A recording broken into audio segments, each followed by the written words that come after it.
രൂപയാണ് ലഭിക്കുന്നത്. 4 മാസം കൂടുമ്പോഴുള്ള 2000 രൂപയുടെ ഗഡുക്കളാണ് ലഭിക്കുന്നത്. ഇപ്പോൾ ഇനി നമുക്ക് ലഭിക്കാനുള്ളത് ഏപ്രിൽ, മെയ്, ജൂൺ, ജൂലൈ മാസത്തെ തുകയാണ്. സാധാരണഗതിയിൽ നമുക്ക് ലഭിക്കേണ്ട മാസങ്ങളിലെ 3ാമത്തെ മാസമാണ് വിതരണം ചെയ്യാറുള്ളത്.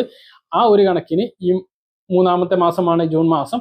ഈ ഒരു മാസം ലഭിക്കേണ്ടതാണ്. ഇതുവരെ അതുമായി ബന്ധപ്പെട്ട അറിയിപ്പുകൾ അല്ലെങ്കിൽ ഡേറ്റ് ഒന്നും ഇതുവരെ പ്രഖ്യാപിച്ചിട്ടില്ല. ഈ മാസം ലഭിക്കുമെന്ന് പ്രതീക്ഷിക്കുന്നു. ഇല്ല എങ്കിൽ അടുത്ത മാസം എന്തായാലും അത് ഉണ്ട്. അപ്പോൾ 2000 രൂപ 20ാമത്തെ ഗഡു കാത്തിരിക്കുന്ന ആളുകൾ എന്തെങ്കിലും ചെയ്യണമോ എന്ന് പല ആളുകളും ചോദിക്കാറുണ്ട്. ഇപ്പോൾ അത് ലഭിക്കാനായിട്ട് പ്രത്യേകിച്ച് 19ാമത്തെ ഗഡു ലഭിച്ചവരൊന്നും ചെയ്യേണ്ടതില്ല എന്നുള്ളതാണ്. എന്നാൽ 19ാമത്തെ ഗഡു ഒക്കെ മുടങ്ങിപ്പോയിട്ടുള്ളവർ എന്തുകൊണ്ടാണ് മുടങ്ങിയിട്ടുള്ളത് എന്ന് സ്റ്റാറ്റസ് നോക്കി പരിശോധിച്ചിട്ട് ആ കാര്യങ്ങൾ കൃത്യമായിട്ട്, ചിലത് KYC ആയിരിക്കും, KYC നോട്ടിഫിക്കേഷൻ ഒക്കെ വന്നിട്ടുണ്ടാവും. അങ്ങനെയുള്ളവർ വീണ്ടും KYC നടപടി പൂർത്തീകരിക്കുക.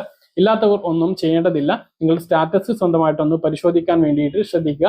സ്വന്തമായിട്ട് കഴിഞ്ഞിട്ടില്ല എങ്കിൽ ഒരു ഓൺലൈൻ